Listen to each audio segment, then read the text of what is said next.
una servidora reconectora a la fuente y experta en sanación energética, resonancia y balance, patrocina Sapiens.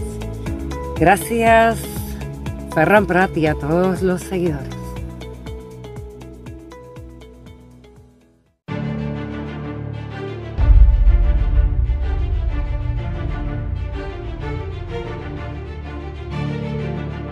Salutacions, saludos, benvinguts, bienvenidos al Sapiens. Hoy tenemos casi, me atrevo a decir, una primicia mundial.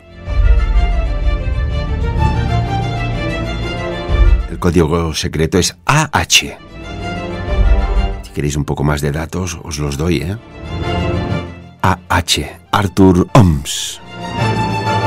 Arthur Oms nuevamente con nosotros, que acaba de publicar el libro que está ya arrasando, y nunca mejor dicho, titulado Distorsión o Paraufología. Saludamos, Arthur. Bienvenido a Sapiens nuevamente. Buenos días, Ferran. Muchísimas gracias. Muy contento de estar nuevamente aquí en la radio. ¿Preparado ya para la nueva temporada de radio? Porque pinta caliente en todos los sentidos, ¿eh? Bueno, muy calentita. De hecho, con este libro la temperatura está que arde, ¿no? Y esto es solo el principio, puesto que a partir de octubre me voy a pasear prácticamente por toda España presentando el libro en diversas librerías. Cuéntanos, distorsión o paraufología, y por qué está creando, tanta... No sé, parece como un tsunami mezclado con un huracán y un ciclón a la vez. ¿Qué está sucediendo con tu libro? Bueno, permíteme, agradezco que nos lo has dedicado al programa. Gracias, Arthur. Gracias a ti, Ferran, como siempre, ¿no? Este libro nace de yo compro muchísimos libros de ufología, de hipótesis, de nuevas teorías, si es que las hay, porque no hay nuevas hace muchísimos años. Y en 2019 cae en mis manos, compro el libro de José Antonio Caravaca, Distorsión, una teoría explicativa donde él mismo ahí apunta que va a resetear el sistema. Es decir, es una teoría tan potente, tan novedosa, que va a resetear absolutamente todo el sistema. Bueno, pues yo como buen ufólogo, que me gusta estar siempre a la última, compro el libro de José Antonio Caravaca, tenía ya varios de él, escritor al que respeto, por cierto, y me leo su libro. Aparte de que es un libro que es muy difícil de entender y de comprender, porque en cada capítulo mezcla muchas cosas. Es una barreja de jets, ¿no? Como diríamos los andorranos, una mezcla de leches. Al final encuentro que no hay ni un solo concepto nuevo. Es decir, que el sistema no se resetea en absoluto, ¿no? ¿Qué es lo que sucede? Pues que yo llamo a José Antonio y le digo: oye, José Antonio, te invito a Sapiens, le invité aquí al programa, o a mi canal de iVoox, para debatir tu teoría, que en este caso yo continúo pensando que es más una hipótesis, y que sepas que no va a ser una entrevista al uso, no va a ser una entrevista para enjabonarte, es decir, va a ser una entrevista para rebatir absolutamente todos los puntos de tu teoría. Me bloquea y me pone en Facebook directamente que mucho tengo que aprender yo para llegar a la sola de zapato, y a partir de ahí empiezo a indagar un poquito más en todo esto y veo que hay una cantidad de material impresionante, pero además él me bloquea en Facebook, no solo me bloquea a mí, sino que bloquea absolutamente a todo el mundo que le cuestiona cualquier cosa de su teoría Frankenstein, ¿no? A la que llamo yo. Bien, yo empiezo a escribir el libro, y esto, Ferran, me ha permitido cosas realmente increíbles. La primera de ellas, establecer una gran amistad con Isabel Herranz, que es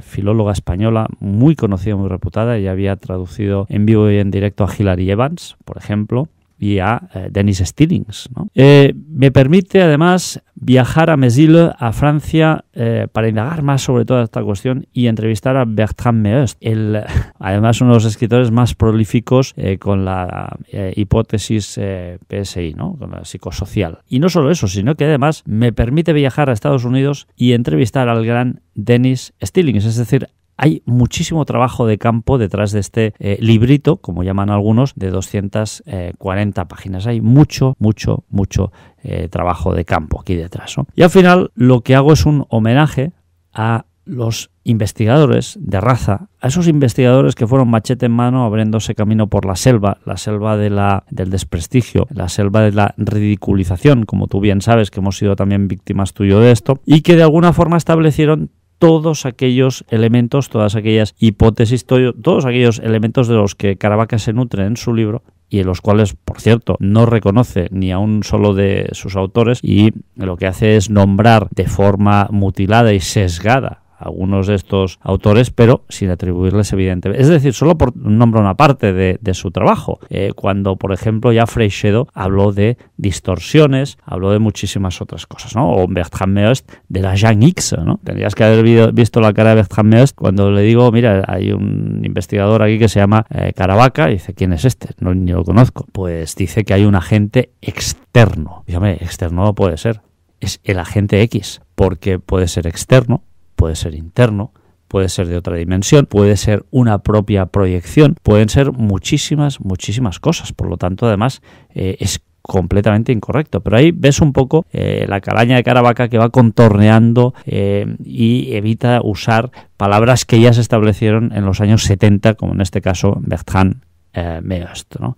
Además, agarro un avión, me voy a ver a Dennis Stillings, un gran investigador de los fenómenos paranormales y la mente, amigo mío, ahí no queda, es decir, ahí Caravaca pobre es exactamente como cuando uno está delante de las pirámides de Gizeh y ve esos bloques de piedra arenisca enormes que levantan esa pirámide y entre medio de cada bloque no cabe ni una sola hoja de papel, pues es exactamente lo mismo. Ahí la teoría de Caravaca muere por muerte súbita, es decir, Stillings no deja ni un solo resquicio, es decir, y ya cuando llegamos a leer el libro de Hilary Evans, que además Hilary Evans era muy amigo de Stillings.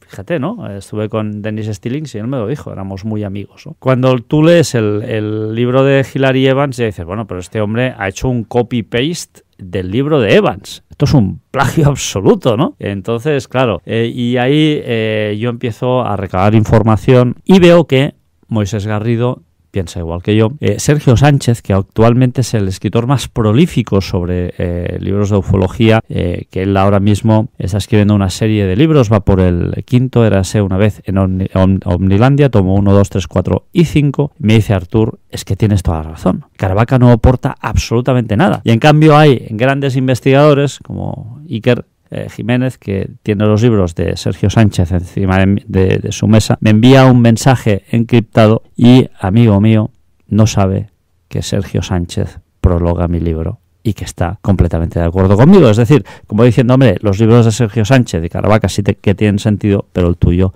no. Cuando, amigos míos, el mismísimo Sergio Sánchez prologa mi libro junto a Moisés Garrido, que, bueno, por cierto, ahora mismo Moisés Garrido en su blog acaba de lanzar un recopilatorio de artículos sobre Jiménez del Oso, que es brutal, ¿no? Lanzan esos monográficos, que además son totalmente gratuitos, disponibles para todo el mundo. Hizo uno sobre Bertrand Meust, uno sobre Hilary Evans, me parece que hay uno sobre Stillings también. O sea, es algo increíble la cantidad de monográficos que lanza Moisés Garrido y Claudia Moctezuma y hacen un trabajo enorme y desinteresado. Y ahí sale este libro, Ferran, para hacer un homenaje a Casa Suguet, a Andreas Faber-Kaiser, a Stillings, a Hilary Evans, a Bertrand Meust, etcétera. Si te parece, vamos a hablar un poco de estos pioneros, ¿no? Hubo en su época los pioneros del rock and roll, los pioneros de la música clásica, los pioneros de la ufología, o podríamos incluso decir de la paraufología, diría bien. Artur, vamos a hablar un poco de ellos. Por ejemplo, hablas de Hilary Evans. Ella ya hablaba en su momento de entidades y tú lo tratas en tu libro, Distorsión o Paraufología.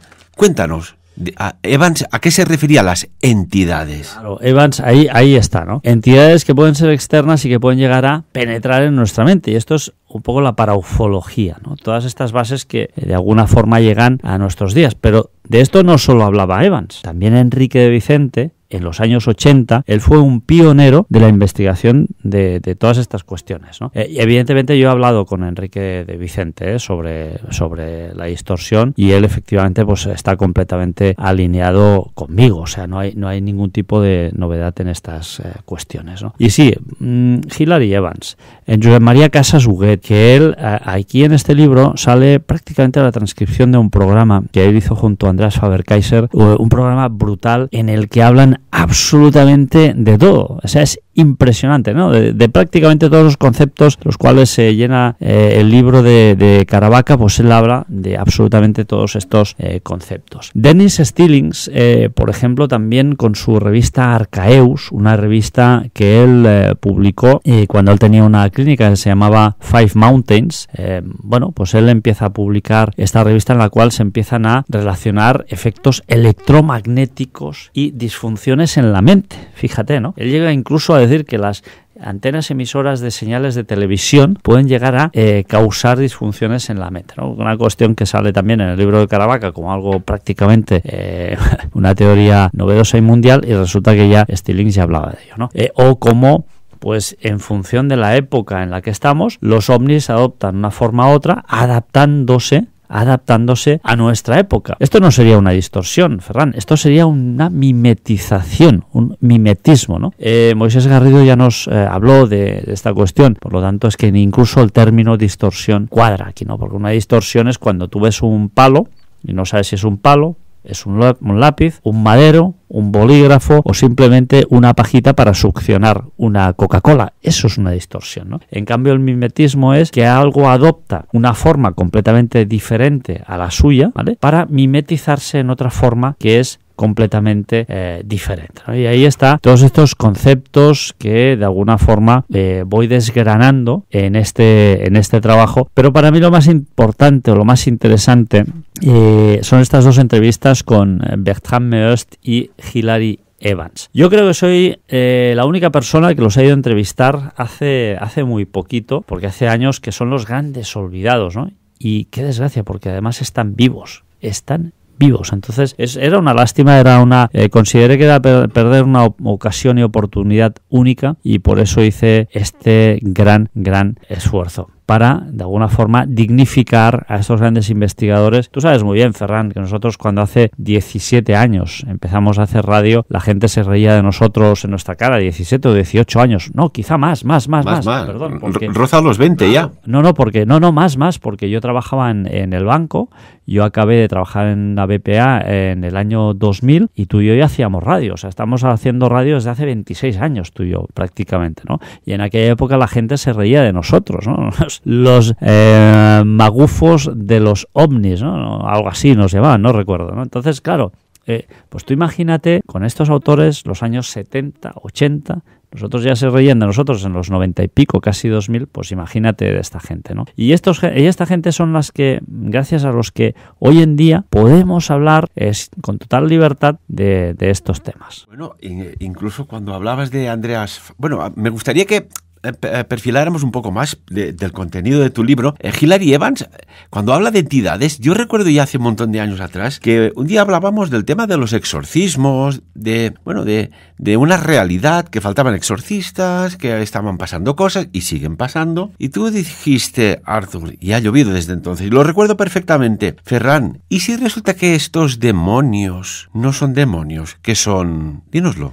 Entidades que pueden llegar a venir desde otras dimensiones, otros lugares, ¿no? Justamente, mira, ahora te comentaba, ¿no?, tomando un café aquí con Jorge Ramón Valle, que él también está investigando todos los asuntos de paraufología desde hace muchísimos años, y él opina exactamente igual. Las posesiones demoníacas no son nada más que seguramente el ataque por parte de unas entidades. La Biblia pues puede decir que son ángeles caídos, demonios, llámale como quieras. En otros libros, textos religiosos pues se llaman de otra manera. En Japón me parece son los jinns. Entonces, claro, ¿qué está o qué sucede realmente? No lo sabemos. Negar cualquier experiencia que haya tenido una persona respecto a un ataque, porque esto realmente son ataques, a mí me parece algo descabellado, porque, Ferran, estas personas te están explicando única y sencillamente aquello que han vivido. Por lo tanto, yo tengo el pleno convencimiento de que estas posesiones demoníacas, estos ataques, muchas ocasiones son simplemente entidades que desconocemos, que pueden llegar a venir de otros planos, de otras dimensiones, ¿no? Y ahora alguien dirá, no, es que las otras dimensiones no existen. Señor, sí que existen. Hawkins lo reconoció y Einstein también reconoció que podían haber, que de hecho, De hecho, el hecho de que no veamos una cosa o que no podamos de alguna forma tener pruebas tangibles de su existencia no significa que algo no exista. Y eso sí que es una teoría, porque tenemos ciertos elementos que nos ayudan a pensar que sí que existe, pero aún no tenemos la demostración empírica de que eso existe, pero sí que están esos elementos que nos ayudan a concluir de que eso puede llegar a existir. Arthur, también hablas de Salvador Freixedo, ¿no? Un hombre que en su momento, pues también parece ser que recibió,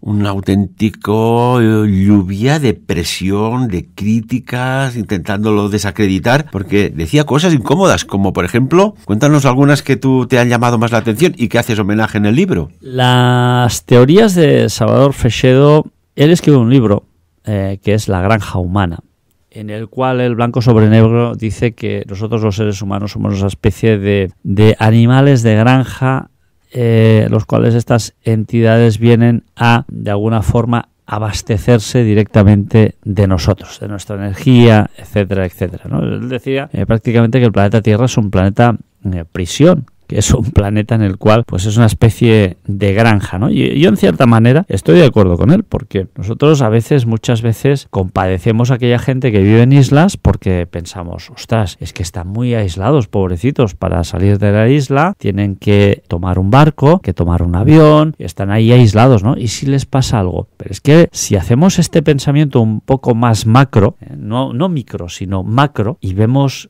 el planeta Tierra desde fuera del planeta Tierra, vamos a ver que es un planeta prisión. Es decir, nosotros hoy en día, como seres humanos, no somos capaces de viajar a otros mundos. Entonces, Freixedo, algunas de las teorías de Freixedo evidentemente eran muy negativas y él tomó una deriva en sus últimos años de vida muy negativa en este sentido. Él decía prácticamente que estos seres eran muy negativos, ¿no? Entonces, claro, al final, ¿qué sucede? Que de una manera o de otra, él tiene, con estos pensamientos, yo estoy completamente de acuerdo con él, porque estamos en un planeta del cual no podemos escapar, no tenemos ningún tipo de alternativa, no podemos irnos a vivir a Marte, no podemos irnos a vivir a Júpiter, y todo lo que ha sucedido en el planeta Tierra es muy extraño, ¿no? Estamos a la distancia justa del Sol, tenemos una atmósfera que nos permite respirar, un ecosistema con millones de especies diferentes, pero fíjate, ninguna de ellas tiene conciencia salvo nosotros, ¿no? O tiene conciencia, pero no tiene la percepción que nosotros tenemos de la vida como seres humanos, ¿no? Que es lo que nos diferencia del resto de las especies, esa capacidad de poder razonar, de poder inventar, de poder agarrar elementos y con esos elementos construir otras cosas, etcétera, etcétera, ¿no? Un conejo construirá una madriguera, te va a excavar un agujero en el suelo, pero un conejo jamás te empezará a apilar piedras, a tallarlas, a hacer una puerta de entrada, poner wifi, cable por televisión y ver películas porno de otros conejos. Eso está más claro que el agua, ¿no? O sea, esto solo lo hacemos los seres humanos, ¿no? Y somos la única especie con esa capacidad, con esa inteligencia. ¿Qué sucede? ¿Por qué estamos aquí? Salvador Freixedo tenía muy claro, somos una especie de vacas que estamos siendo ordeñadas por algún agente cósmico. Bueno, aquí, si me permites añadir, te podría decir que tendría que saber las personas que hay personas que tienen cambios de comportamiento muy, decimos en catalán, subtat, repentino, inexplicable, en el cual hay como una extraña ira ante cosas que dices, ¿pero por qué se ponen así? Yo voy a lanzar una pregunta y que quede en la nube. ¿Os habéis pensado si en ese momento esa persona con la que convives o trabajas, o aquella autoridad, aquel gobernante pertenece a tu especie? Ahí lo dejo. Seguimos hablando de tu libro, Arthur. Háblanos también, una palabra que, caray, parece como, no sé, déjame darle un tinte de humor. Como Naturlandia teníamos en su momento Andorra, pues Omnilandia. Hablas de Sergio Sánchez Rodríguez. Érase una vez en Omnilandia. Cuéntanos. Bueno, cuando empiezo a escribir este trabajo, me doy cuenta que muchísimas personas que son para mí vacas consagradas en lo que respecta a la ufología, empiezan a salir del vestidor, ¿no? Que decía Antonio Gala, porque en un armario no cabe nadie. Y empiezan a salir de ese vestidor y se empiezan a identificar de forma pública con mi postura, es decir, dan un golpe de puño encima de la mesa y dicen, basta, ya está bien, tienes toda la razón, y por mucho que se repita una mentira, no va a convertirse en una verdad. Y una de estas personas es Sergio Sánchez. Sergio Sánchez congrega absolutamente con mis postulados y de hecho me lo presenta Moisés Garrido. Y al final Sergio Sánchez va más allá, da un paso adelante, da un paso de valentía y lo que hace es decir, Artur, voy a prologar también tu libro. Voy a escribir algo para tu libro. Y desde luego el prólogo de Sergio Sánchez es muy bueno, se llama Un duende en mi biblioteca. Es muy smart, como dirían los americanos. Es un prólogo muy inteligente, es un prólogo que hay que leer detenidamente y es un prólogo que no deja lugar a dudas. O sea, Sergio está absolutamente alineado con mi postura. A mí lo que me sabe mal muchas veces, Ferran, es que fíjate el ejercicio que tú haces siempre desde Sapiens, ¿no? Explicar las dos caras de la moneda. Cuando hay periodistas que ni siquiera, teniendo mi trabajo, se permiten el lujo de hablar sobre el mismo. En cambio, yo creo que el periodismo bueno, el periodismo valiente es aquel que siempre explica las dos versiones. Gracias, Ferran. Bueno, Artur, ya sabes que en determinadas circunstancias pensamos que van a decir lo que saben y los datos que tienen, que sale, por ejemplo, en la tele, informando, hay un comité de redacción, el comité de redacción tiene el jefe de redacción, encima del jefe de redacción hay el director de redacción, después hay el director del medio y por encima del director del medio hay un gerente y encima del gerente hay, pues bueno, los accionistas. Vete tú a saber, yo lo planteo allí, si hay accionistas que están en un área tecnológica que interesa que no se sepa que hay una tecnología tan avanzada aeronáutica. Yo siempre me lo he planteado. Muy posiblemente, Ferran, muy posiblemente. Artur, importante para todas las personas que quieran adquirir tu libro, ¿dónde se puede encontrar La distorsión o paraufología? Historia de un reset fallido. ¿Por qué? Permíteme, un flash. Cuando dices reset fallido, ¿a qué te refieres? Bueno, justamente es lo que he explicado antes, ¿no? Que José Antonio Caravaca explica que va a resetear el sistema con su nueva teoría y que no resetea absolutamente nada porque eso es más viejo que la Biblia, ¿no? Lo que explica Caravaca. Mi libro ahora mismo se podrá encontrar en AFNAC Andorra para aquellas personas que vivan en Andorra. Se puede encontrar para aquellas personas que estén en Europa en telescopiomania.com y en unos 15 días lo tendrán en formato papel y digital en Amazon. Distorsión o paraufología. Casi que podríamos decir que aquí hay camuflado, déjame decir un título que ya viene de lejos, Creo que la novela se escribió a finales del 1800, La guerra de los mundos. Ya nos entendemos. Artur Oms, ufólogo oficial aquí en Andorra, muchísimas gracias por estar con nosotros. Gracias a ti, Ferran. Y amigos y amigas, lo ha dicho Artur, ¿dónde podéis encontrar el libro? Y de lo dicho aquí, bueno, pues como siempre y por encima de todo, que cada uno saque sus propias conclusiones.